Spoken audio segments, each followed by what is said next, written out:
सर्दियों का मौसम और गर्मा गर्म पराठा, भाई वाह। आज बना रही हूँ 16 लेयर का मटर पनीर का कुलचा। तो चलिए शुरू करते हैं। एक बर्तन में पानी लिया है, उसमें 1 कप मटर डाला है, एक बड़ा प्याज, 2 से 3 हरी मिर्ची और अदरक।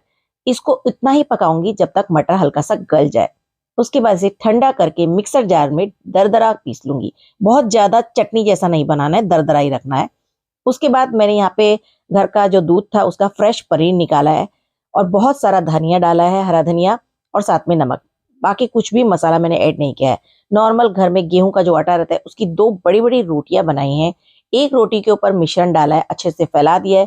दूसरी रोटी डालकर उस पर देसी घी डालकर अच्छे से फैला दिया है। उसके बाद लंबा लंबा मैंने कट किया है और अब इसको गोल गोल एक के ऊपर एक लेयर के ऊपर फोल्ड करती जा रही हूँ। आराम से फोल्ड कीजिएगा ताकि ये चिपके रहे। और उसके बाद धीरे धीरे हल्के हल्के हाथों से इसको बेल लेना है। तवे पर डालिए और देसी घी अच्छे से डाल के इसे गर्मा गर्म सर्व कीजिए। यकीन मानिए इतना स्वादिष्ट है ना कि आपको मतलब मटर पनीर की सब्जी भूल जाएंगे। बाकी मेरी वीडियो को लाइक कमेंट शेयर तो आप कर ही देते हो, कहने की बात नहीं।